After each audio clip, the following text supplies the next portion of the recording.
Okay, Bismillah, Alhamdulillah, wa salatu wassalamu ala Rasulullah. You're watching Islam Tomorrow. We're broadcasting almost live today, coming to you from Mission Viejo. You know what mission is, right? There was a mission that was established by the Catholic Church many years ago to go out and spread their message. And they put these priests in all these different places on earth and put these little missions together.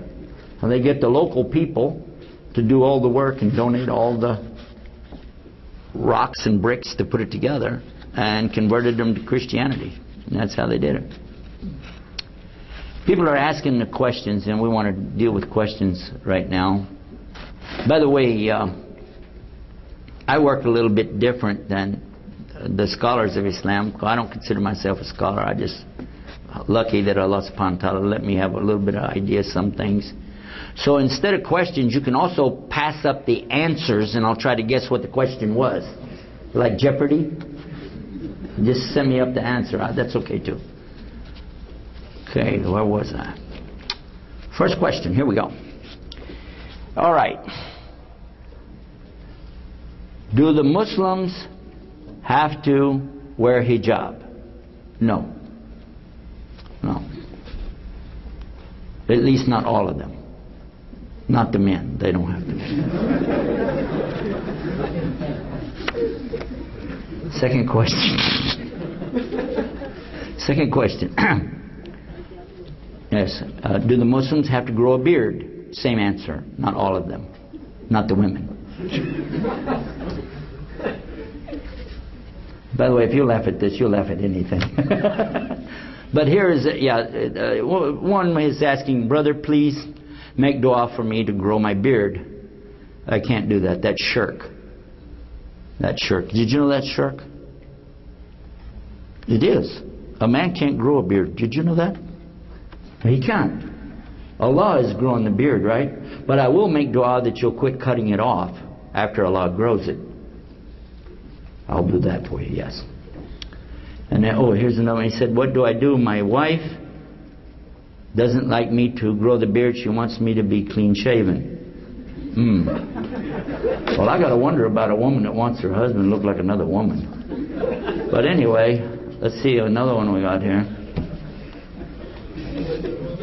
Boy, I'm in trouble now, right? Don't bring him back to this part of California. Oh, God.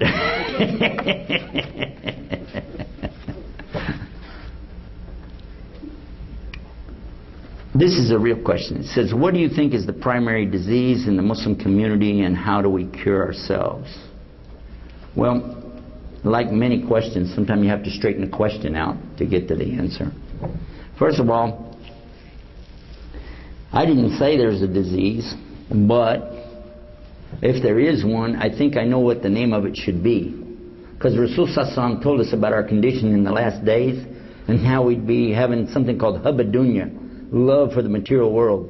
So I think we all are suffering from dunya-itis. I think that's it, maybe. And the cure would be what? To start giving up some of this dunya stuff and spending more time with the worship of Allah, spending more time with our families. Because really and truly, it's so easy to get hooked up in this world today with material things. Want that new car, huh? Yeah? That big house, come on, man. And that widescreen TV, come on, give me a break. And that surround sound, woo. And when I got my new games and play them, I can hear all that crashing and dancing around my head. Oh, wow. But what is that? What is that taking the place of? When I'm doing these things, am I thinking about Allah? Or am I thinking about what Allah created? Think about it. Because this is your choice. It's your choice.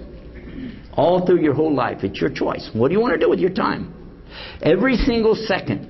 I don't know, have you ever seen an hourglass? Any of you ever watched the hourglass, how the sand goes through? Each grain of sand, when it drops, each grain is something you're going to be asked about on the Day of Judgment. What did you do with that time that Allah gave you? Huh? And I just can't imagine what we're going to say when He asks us. Are we going to say, oh, I was spending this time reading Quran? I was spending this time in Sadaqah. I was helping people. I was giving charity to the poor. I was striving in the case of Allah. I was out here, sabilillah, trying my best. Or what? What? Now some of you have a good argument. You have a really good argument, you think, about getting knowledge. Brother, you're going to tell me, brother, we have to get knowledge. The Prophet ﷺ told us to get knowledge even if we have to go to China. Seek knowledge from the cradle to the grave, right? Is it? Those are fabricated hadiths. They're not true. Oh my God. Then you'll come back, but. Allah said in the Quran, read. And because of that, we have to go learn how to read. Well, I got news for you. Start out by learning Arabic and you'll find out that's not what the word iqra means. It means recite, not read. Because the Prophet ﷺ said, Ana ummi, I don't know how to read and write. I'm illiterate. Duh. So how did you get read out of that? He didn't run out to a university and sign up for a course, did he? He died, sallallahu alaihi wasallam, without knowing how to read and write. Is that true or false? So how did you twist that around to be a university degree? Huh? And how did you make your children wait until they were 38 years old to get married because they had to have all these degrees and have a house and have enough money to buy the girl, for the dowry for this family? Huh? And Rasul ﷺ said it real clear. As soon as they're old enough to get them married. Is that right? Did he say that? How old were you when you got married? 31. Huh? 31. You were 31 when you got married? How many degrees do you have now? If you want degrees, go buy a thermometer. It's loaded with degrees. But let the kids get married. Come on, guys. What is this stuff? We got something in Texas, we say, put your money where your mouth is, right? Okay, I had to look at myself too. I have daughters, but I didn't want to get them married. I said, no, they don't, they're not old enough yet. They got to do this, they got to do that. And basically, I don't want to let them go. That's what the truth is. Then who's going to wash the dishes if all these girls leave? Me? I don't think so. Tell the truth, right? But I said, no, I got to do it. This is what Islam says. So alhamdulillah, Allah made a beautiful story for her to get married. The first one is unbelievable. Her husband's here tonight and he's already turned red, so alhamdulillah. Might as well tell the rest of it. Well, they got married, you believe it? Allah made it so beautiful. They met where? In Medina. I took her to Medina with the idea, we're going to make Hajj too. My wife is with us. But also I had a second agenda. Before we put on ihram, because once you put on ihram, there's no deal about marriage. Leave it alone, because you're there for Hajj. But until you put that on, you can talk about it. So they got to meet. It was like a love story in the book. And they met. And of course, we're all sitting there, And I know his family, and I was talking with his mom about the situation, and I know he's mad at me right now. I'm not going to tell the part where your mother sold you to me for that. Anyhow, oops. Anyway, we just love their family so much. We get along good and everything, and then they got to meet each other. But they were so shy they wouldn't talk. They were looking at like, you'd say something. Both of them. Alhamdulillah. I told him, I said, in the morning we got to go. We got to leave out to go for Hajj. So what do you say? And he and I he was just like he is tonight, taking me around different places. And then I said, okay, what do you think? And he's going, huh? I said, get married now, tonight. How? So we went over to the Prophet's masjid, sallallahu alaihi wasallam, and right outside the door to the entrance of it, we laid down some like blankets or something. We sat down there, and we did the whole marriage thing right there, wrote it all out. The ladies on one little area, boys on another area, and then we got her to sign it, and everything was done right there. And it was really sweet. And the one brother with us, he was saying, Zawaj, Zawaj, and which means marriage, marriage. And he was saying, make dua, make dua. And he was all excited, handing out dates and all kind of stuff. A brother from Indonesia passed by. We don't know who he was, never gave his name, nothing. He stopped and he got all excited. He started crying. He started making beautiful dua. Unbelievable dua, and then he just like disappeared. Where did he go? We didn't know. It was so great, you know what? And then they opened the doors to the masjid back up, and we got to go in and be close to the Rasul Sallallahu Alaihi Wasallam and make salah in there. And then in the morning we put on the ihram and we left him sitting there. And she's looking at the bus with these. Alhamdulillah. A few days later, alhamdulillah, it's very beautiful. I get a knock on the hotel door. I open the door. Who's standing there wearing ihram? Somehow he managed to get down there. Students, by the way, they don't let them just take off and go do stuff like this. But alhamdulillah, he managed to come down and did Hajj with us. Isn't that great? So if you really have sincere commitment to Allah, He makes things easy and He makes them beautiful for you. But it always starts with you. You have to initiate it. But if you come to Allah walking, He comes to you running. If you come to Him a handspan, He comes to you arm's length. And you know what this means. You do a little, Allah does a lot. So always initiate that. If you think we have a disease, if you see that in us, then what can you do? Immediately start correcting yourself. Because that's where it starts. I'm not going to be able to change the world by going to Mr. Bush or anybody else and tell them anything. They don't listen to me. But I can do a lot by changing me and my family and the people around me. And that's really what it's all about. That's my personal advice to me. See if it works for you. Next question. Oh, he wants to know, what were the details we added to the speech from David Millikan that made the people do the Shahada? Absolutely nothing. It wasn't me. It was Allah guided the people. I've never ever really succeeded in getting people to come to Islam. Never. Allah did it and I was standing there. I swear that's all it is. I'll be talking and giving my strongest sales points and Islam, Islam, and they walk away. And other times I'm messing all up. I'm going, where's my book? And they go, okay, I'm ready to do Shahada. It's not like, don't think it's I'm selling used cars here. That's not how it works. Even when I've seen hundreds of people at one time, the most is almost like 300 people, 280 actually, stood up and all said Shahada at the same time. Some of them were Muslims that never made Shahada before. Some were, been around Islam a while. Some were brand new to Islam. But it doesn't matter. It's Allah that gives them the Shahada, not me. What's the hardest thing or dearest thing you had to give up in order to accept Islam? Pride. That was the hardest thing of all. There were a lot of little things along the way. I was in the music business on and off for 38 years. We had our own line of pianos and organs, the Estes piano, Estes organ, and we were very proud of that. Well, that wasn't the hard part. The hardest part is just the personal pride. You have to admit you're wrong. It's really hard. Preaching Christianity, telling people about something, and now all of a sudden you go, oops. How do you go back to the people and say, oops, guys, you remember that 3-in-1 deal we talked about? Forget that. Remember the cross? Okay, scrap that deal. No, it doesn't fly real well. What was it and how did you overcome the circumstance? Only Allah saved me. Only Allah saved me. Because really it got really tough a couple times. And I didn't know what I was going to do. And I said so. I don't know what I'm going to do next. And then Allah would make some way real obvious to me and real easy for me. Alhamdulillah. So just as Allah gives you the test, He's the one that makes it easy. فَإِنَّ مَعَ الْعُسْرِ يُسْرًا إِنَّ مَعَ الْعُسْرِ يُسْرًا. And usr is the hard part and yusra is the easy part. Is that right? It's hard to say usra too, isn't it?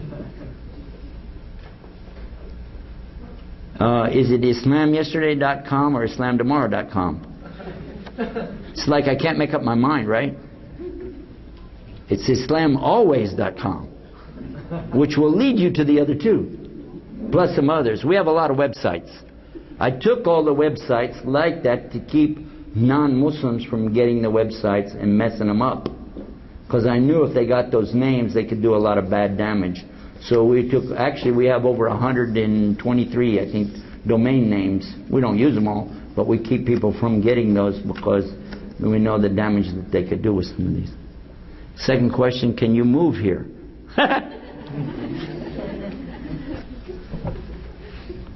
That probably came from the brother's side. I don't think the sisters would want me to come after the jokes that I just made about that. Having 4 wives and stuff. Let's see. Okay, this is, I don't know if this is a question or is this a khutbah. It says, based on personal observation, it seems that out of all the new Muslim converts, whites constitute a very small percentage. Question, is that true? Answer, yes. And if yes, why? And what can be done to reach that community? Okay, ask yourself, why do some people come to Islam anyway? Allah guides them, right? And if they came, Allah guided them. And if they didn't come, it's because Allah didn't guide them. Does that make sense? Does it make sense to me? So those who don't want to be guided don't get guided. And in this particular country, not all countries, but in this country, the majority of the white people already have all their salvation that they want. They have everything they want, and they're real happy with it. Okay? In fact, their statement could, instead of being that Jesus is the way, another statement they could make real easy, and I've heard it before, is when you're white, you're right. Okay? So they have a lot of prejudice, and when you have prejudice, Allah doesn't guide you. He will not guide people that are prejudiced, because if you can look at somebody and say, I don't like them because they're of this ethnicity or from this nation or from this group or whatever, if that's all you need just to look at them and you can decide that, then Allah doesn't need you. And He will reject you. So this is a very important lesson for us, that when we look at anybody, we can't judge them like that. Allah doesn't like that. And that is a problem with a lot of white people. And I know I used to be white. But seriously, there are good white people just as there are good any color people. And to get the message out to the people, you have to do exactly what we said today. And that's the answer right there. You know how many people came to Islam from these CDs? You want me to tell you? I don't know either. A lot. A lot. I see it on my website. So many times they come and they say, I got one of your CDs.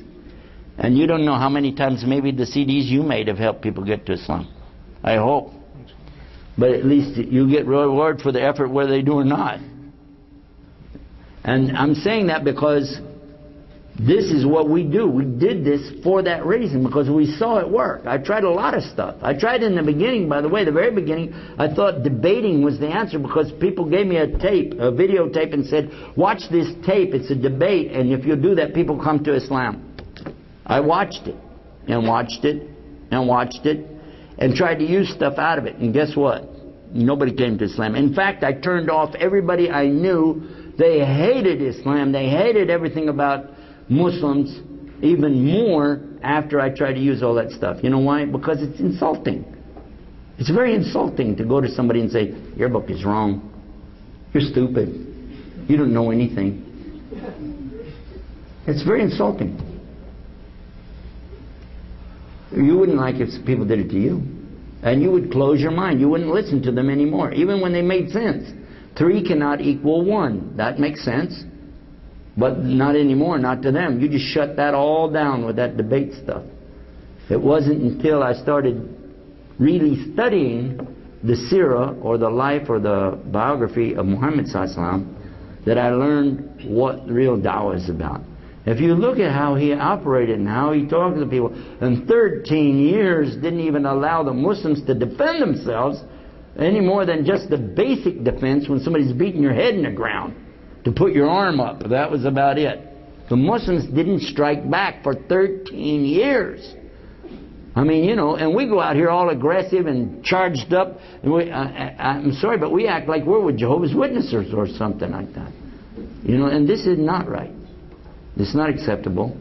And so if you want to see people come to Islam, read what it says on this little thing. I highly recommend this thing. You should take it and use it, inshallah. What are the good ways and how to purify the heart? This is a very important part of Islam, is this purification of the heart. And we have 2 things on our website. One's an article about it. If you go to islamtomorrow.com/articles, and read it, or if you will listen to it, we have it on tape as well, because this is something that we desperately need, all of us, to spend time cleaning out this heart. And the Prophet ﷺ told us about the heart and how that once it gets so many black spots, it becomes like a rock. And the only way to clean this, and he told us about that. And what is it? Huh? Well, actually there's more than one hadith about it. One is reading the Quran, the other one's remembering Allah, and another one is remembering death. And this will really help. There's a program we have about death too. I highly recommend that one, because when you realize how short this life is, and you think about any second I could drop dead, and it's serious. And it happens sometimes. I say this, and then the next day somebody that was in the program with us is dead, and we go, whoa, that could have been any one of us. That could be anybody, and it could be any age.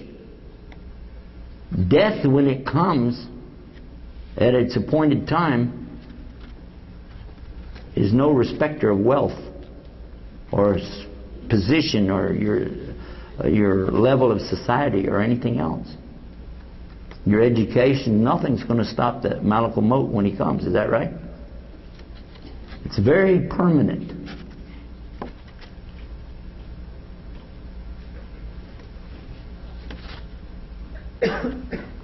They asked me to give a brief speech. That's it. There you go. Based on personal... Oh, I did that one. I'm done? Alhamdulillah Rabbil Alameen Hu Alladhi Jalal Muslimin. You know how to write? You've had a half hour to write. What made you a good self-interested in Islam? Is there any particular... Okay, this one I will take from the floor. That's a question I always get about how we come to Islam. What inspires people to go to Islam? Priests and preachers going to Islam, and the story of my family, how we came to Islam. Okay, it's on the website under Priests and Preachers and Islam. And you can go to google.com and just type these words, priests, preachers, Islam, and you're going to find something like 2,500 websites with the same story out there. Or you can just go to my website and get the whole thing, because it's at islamtomorrow.com/Yusuf, Y-U-S-U-F. But I don't think the story is really about me as much as it is about other people. Because the person that first entered Islam wasn't me. It was my friend who was a Catholic priest. And I was a Protestant preacher. And my father, who was also a minister. And also my wife. And also other priests, preachers that I knew. So I highly recommend that you take some time, go to the website, and get some paper in your printer and print it out. Because otherwise you're going to go, trying to read it all. It's 16 pages or 18 pages long, and you need to really do that. Print it out and read it, because it's, for me, I lived it. So I can't tell you how much it meant to me, because it's my life. And of course it meant a lot to me.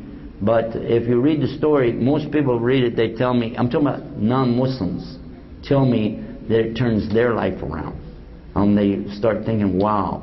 Not just because, and there's something you can do, it's kind of like the cheap side of something, like when the debates.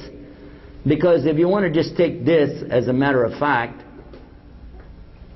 how could it be that Islam is the fastest growing religion in the world, yet today so much media attention against Islam? How could it be? This is in itself an amazing statement. We accept it right away. Islam is the fastest growing religion. You see people all the time coming to Islam right here in America. And you go to other countries and they're looking at America as like the biggest enemy to Islam in the world, yet people right here are entering Islam. Why? Why? Is that not enough of a question just in itself? Then how come when they say that women are abused so bad by Islam, yet women are 70% of the people coming into Islam? So what's the story there? And then when you start to say that there's no salvation and it's all bad and it's, all the lies against Islam, yet the priests, preachers, ministers, elders, disciplers of all these other religions are coming to Islam. The pundits that I have met from the Hindus that have come to Islam. Hello, hello, hello. The nuns that have come to Islam. How could this be if there's something wrong with Islam? It's not possible. There's got to be, at least your brain should say, oh, let me look into this. And alhamdulillah, when people hear that, they do look into it. It's called the truth. Something that the people of this country have almost forgotten about. Something that we as Muslims are forgetting about because we live in this country and listen to the lies constantly. I'm pretty much done with the questions. Somebody wants to know, here we go. Television, is it halal or haram? Television is halal, as long as you don't turn it on.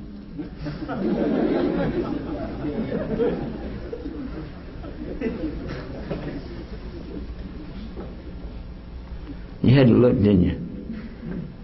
It's blank, isn't it?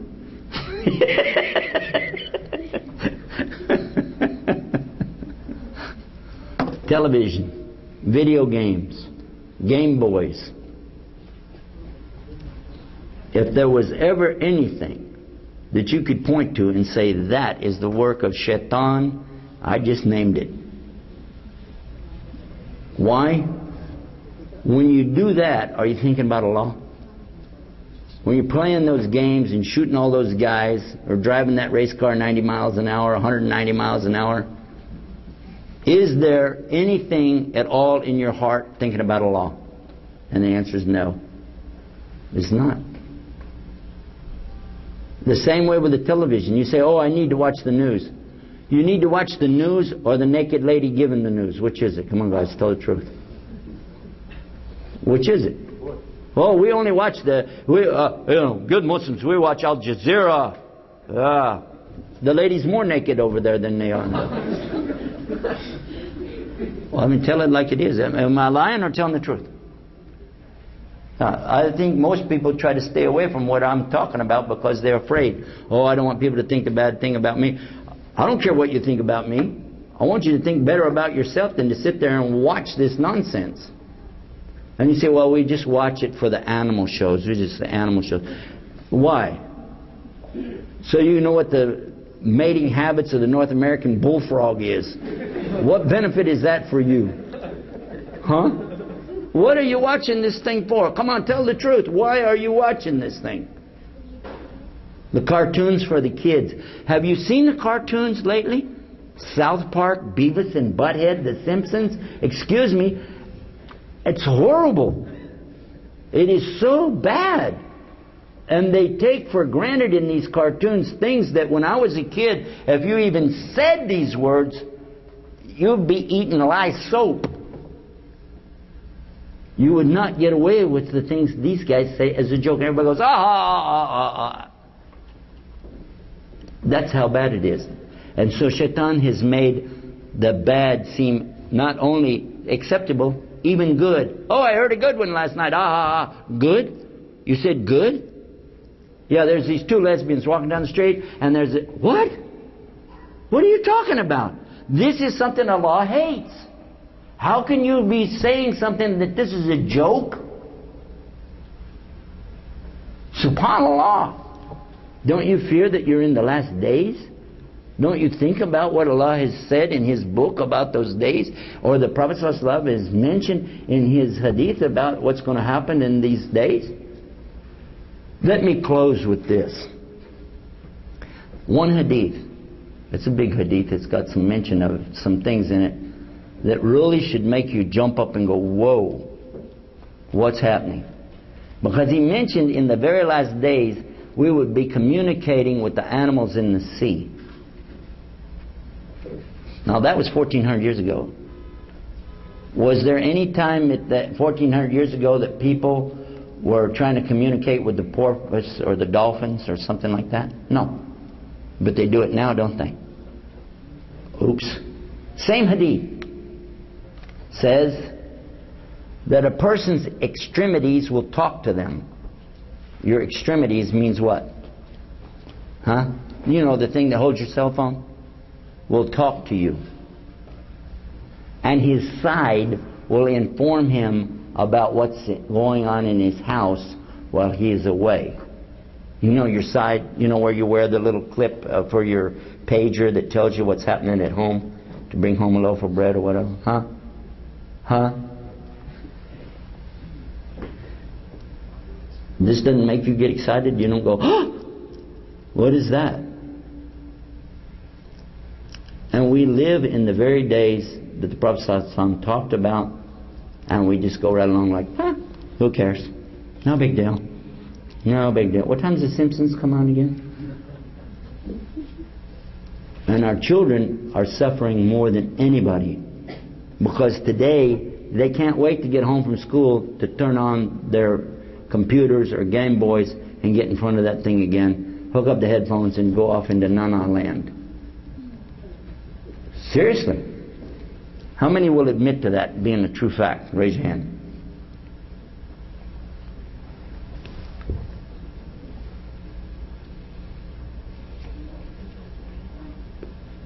And we're supposed to be the Muslims, by the way. How about the non-Muslims? What have they got to hang on to? We're distracted. Shaitan has us so distracted, we're not doing our job. And then he keeps the other people away from Islam. If the Muslims of the United States would just practice Islam, listen to me, 10%, not 100% like the Sahabi, 10% of what they did, Rasulullah said we would get 50 times the reward. And they asked him, 50 times of their time or of our time? He said, of your time. He said, because you see me and you believe in me, but they don't see me and they believe in me. Muslims, alhamdulillah, we believe in Rasul sallallahu alaihi wasallam. All we need to do is just make a few adjustments in our life, and we'll be a lot better off. First thing I recommend you to do is go to that television set, go to the monitor of that computer, and take a pair of scissors and cut the cord. After you unplug it. Otherwise you're going to have a shocking experience. You've been listening to Islam Tomorrow. We've been broadcasting live today. Visit us on the internet at www.islamtomorrow.com. Our websites are open 24 hours a day, and there's always plenty of free parking. No, I think they can do better than that. Hold on. We're going to do an instant retake on this, okay? You ready? Okay. Assalamu alaikum. Much better. Alhamdulillah Rabbil Alameen. Huwa alladhi ja'alana muslimin. Assalamu alaikum.